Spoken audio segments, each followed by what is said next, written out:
Hello and welcome, deep dive enthusiasts, to another exploration into fascinating topics. Today, we're journeying back through the sands of time. We are indeed. We're taking a really close look at the incredible pyramids of Egypt. Right. We'll be digging into how they were built, who built them, and some of the mysteries that still surround them after all these millennia. And we've got a good mix of sources for this travel guides, giving the overview, news articles, opinion pieces reflecting current debates, and even some video transcripts with recent finds. Our mission, as always, is to pull out the core knowledge from all this information so you get a really solid understanding of these amazing structures and what they represent. Exactly, a legacy of ancient Egypt. Okay, so let's start with the basics. What exactly are the Egyptian pyramids?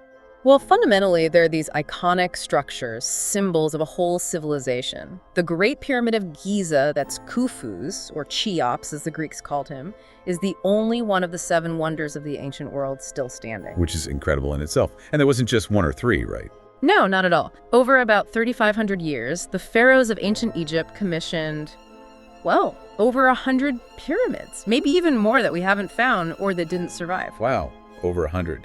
And they share a specific design, mostly. Generally, yes. A square base, 4 triangular sides sloping up to a point. And what's really fascinating is their alignment. Ah, the cardinal points alignment. Precisely. They're aligned incredibly accurately to north, south, east, and west. They were built mainly around 2500 BC. And the purpose? Tombs, right? Primarily, yes. They were conceived as the final resting places for pharaohs, sort of vessels to help them transition to the afterlife, a link between the earthly realm and the beyond, ensuring the pharaoh's eternal existence. So much more than just a monument, a crucial part of their belief system. Absolutely crucial. And, originally, they didn't look like the rough stone structures we see today. They had a smooth, polished casing of white limestone. Right, I've read about that. It must have gleamed in the sun. What happened to it? Erosion over millennia, but also major earthquakes like the ones documented in 1303 and 1326 shook a lot of it loose. Much of it was then reused for building in Cairo later on. Makes sense. And they're recognized today. Oh, definitely. UNESCO World Heritage Sites, their global importance is undisputed. Okay, so we have the famous Giza pyramids, but which one came first? What's the oldest one we know of? That would be the Pyramid of Djoser over at Saqqara. It dates back to around 2630 to 2611 BC. And it looks quite different, doesn't it? It does. It's a step pyramid.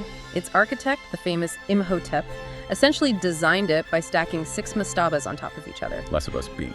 Those earlier tombs, rectangular structures with flat roofs and sloping sides. Imhotep basically iterated on that design to create the first pyramid shape. It was a revolutionary step. A prototype, almost. Yeah. And then came the Giza trio. Yes, the big ones at Giza Khufu, Khafre, and Menkaure, they belong to the Old Kingdom period, roughly 2700 to 2200 BC, so a bit later than Djoser. And they're mostly on the west bank of the Nile, right? Was there a reason for that? Yes, very much so. The West Bank was associated with the setting sun, and therefore with death and the afterlife in Egyptian mythology. It was linked to Osiris, god of the underworld. Placing the tombs there was deeply symbolic. Symbolism everywhere. Now, let's talk scale. The Great Pyramid, Khufu's pyramid, the numbers are just staggering. They truly are. Estimates suggest it required over 2 million stone blocks. Some say 2.3 million. 2.3 million. And how much did they weigh? The average block is maybe 2.5 tons, like a large car, but some, especially the granite beams inside, weigh much, much more, up to 80 tons. 80 tons. And the workforce, I've heard numbers like 100,000 men. That's a figure Herodotus, the Greek historian, mentioned, and it's often repeated. Modern estimates are sometimes lower, maybe 20,000 to 30,000 workers at any given time, but still a huge number. And it likely took around 27 years to build, roughly between 2550 and 2527 BC. Imagine the logistics. Feeding them, housing them. Exactly. It wasn't just about quarrying and hauling stone. It was a massive organizational feat, which forced the early Egyptian state to develop pretty sophisticated administration. So how do we know about the workers? Was it just slave labor, like in the movies? That's the popular image, but the archaeological evidence points to something different. A major breakthrough was the discovery in the 1990s near Giza. The workers' village. Precisely. Archaeologists like Zahi Hawass and Mark Leaner uncovered a whole settlement. We're talking houses, bakeries, administrative buildings, storerooms, even cemeteries for the workers. Cemeteries. That's significant. It is. The tombs contain skeletons, tools, pottery, and importantly, the way they were buried suggests they were respected laborers, not slaves. Some even had signs of injuries being treated, like broken bones that had healed. So these were skilled workers, maybe conscripted. Likely a mix. Probably skilled craftsmen, masons, engineers, alongside a rotating labor force drawn from across Egypt, maybe as a form of taxation or civic duty. They lived nearby, were fed. Evidence suggests they ate well, lots of meat and fish, and worked in organized crews. How were their lives compared to, say, an average farmer? Some evidence suggests their lives might have been relatively comfortable, or at least better provided for than perhaps the average Egyptian peasant of the time. They worked hard, maybe 10-hour days, but they were part of this huge national project. So it wasn't just drudgery. There was maybe pride involved. Many scholars think so now. Building the pharaoh's tomb was seen as ensuring the stability and prosperity of the entire kingdom, connected to their religious beliefs. Participating might have fostered a sense of unity, national pride, and devotion. That completely reframes the common picture. It wasn't just slaves being whipped, but a society mobilizing for a massive, meaningful project. Exactly. It built the pyramids, but in a way, the project also helped build Egyptian society itself. Okay, so we have a better idea of who built them. Now for the million-dollar question. How? How did they lift 80-ton granite blocks with Bronze Age technology? The great enigma. And the short answer is we don't know exactly every detail. The techniques were likely perfected over centuries, and we don't have, blueprints. Instruction manuals found. No. But we know the tools they did have. Copper chisels and saws, stone hammers, wooden sleds, rollers, ropes made from plant fibers, and importantly, ramps. Ramps seem to be the main contender. What kind of ramps? Well, there are several theories. The simplest is a long, straight ramp heading up one face. But that would have to be incredibly long and contain almost as much material as the pyramid itself to maintain a workable slope.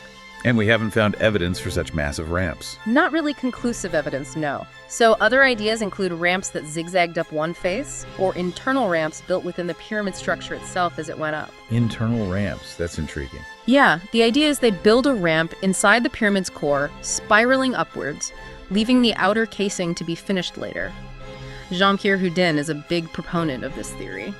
And what about levers? Could they have used those? Levers were almost certainly used, perhaps in conjunction with ramps, especially for the final placement of blocks, or maybe for the upper levels where ramps become less practical.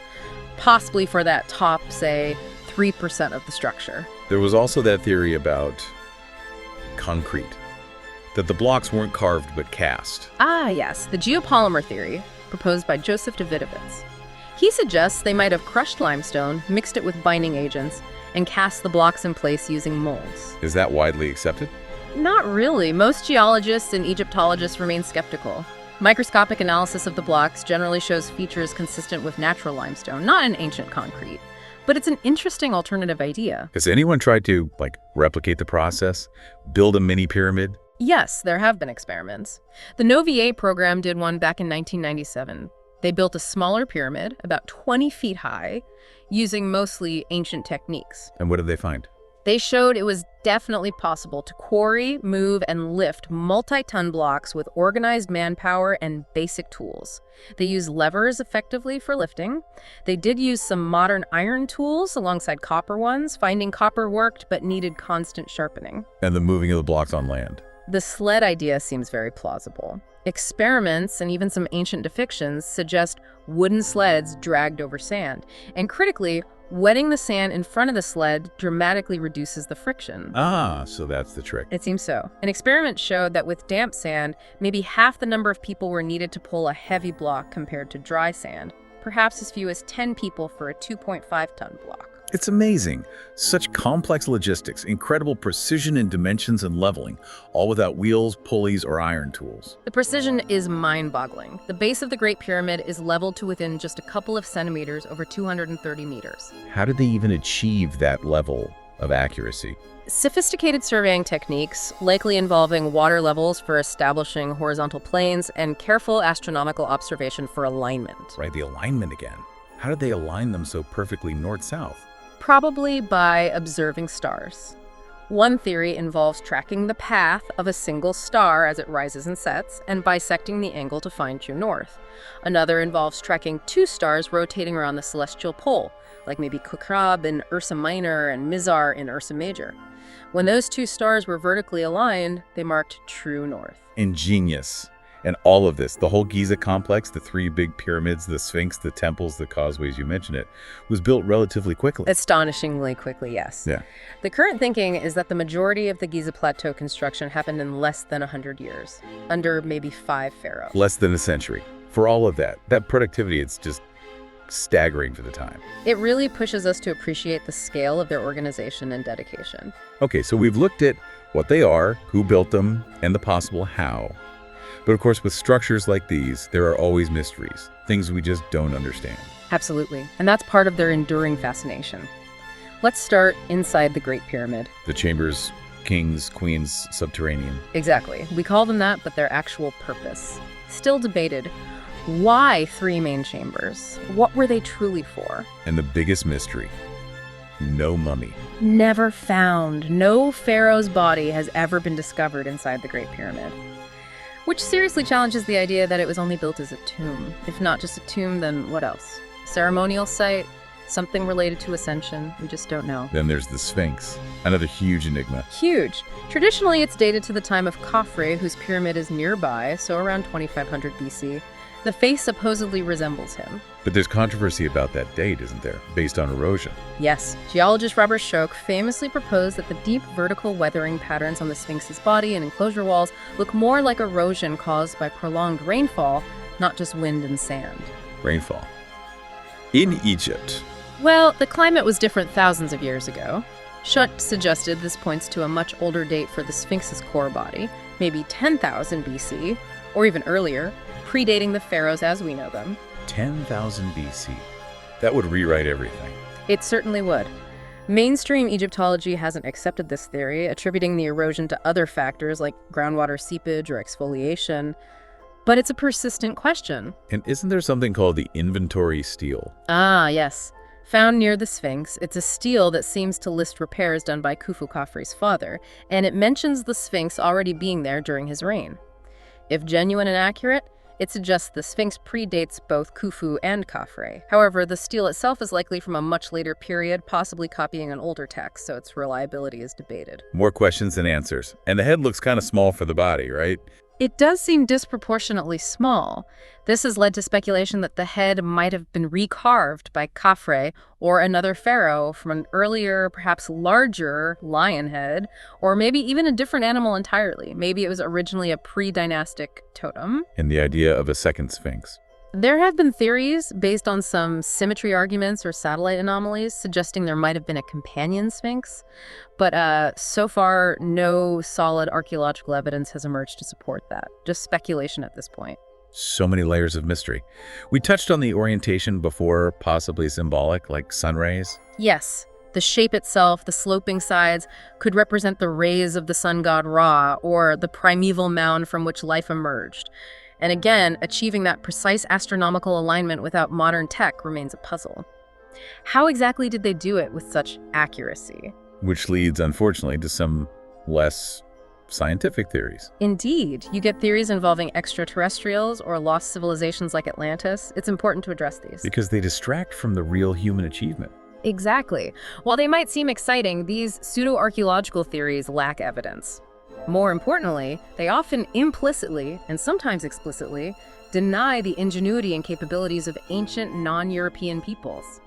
It dismisses the incredible accomplishments of the Egyptians themselves. That's a crucial point. Attributing it to aliens basically says the Egyptians couldn't have done it.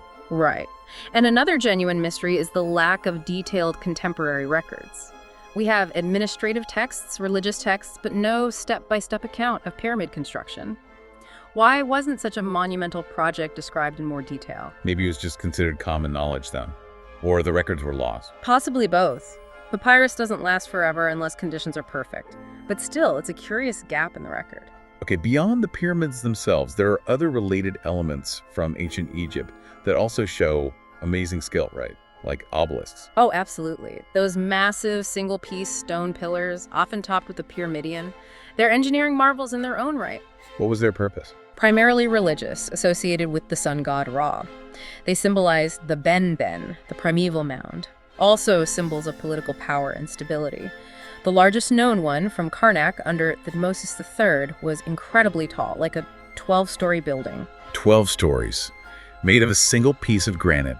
How on earth did they quarry, transport, and erect something like that? Again, incredible skill. Quarrying involved pounding channels with hard dolerite balls, maybe using wedges. Transport likely used massive sleds, rollers, possibly barges on the Nile. Erecting them probably involved huge ramps, ropes, levers, and possibly counterweights. It shows advanced knowledge of mechanics. Truly astounding. And the writing system itself, hieroglyphs. Not just pretty pictures, a complex writing system that evolved over nearly 4,000 years. They called it Medu-Neter, the words of the gods.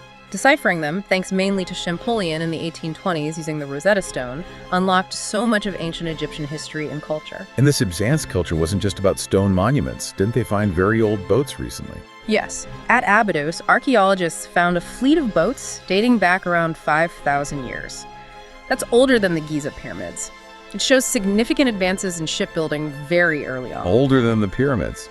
That puts things in perspective. It does, and even small finds tell big stories, like necklace beads over 5,000 years old made from meteoric iron that fell from space. It shows they could work with rare materials very skillfully. Using iron from meteorites? Incredible. Yeah. And even today, the pyramids are still being studied with modern tech. Yes, for instance, research into how the Great Pyramid interacts with electromagnetic waves, like radio waves.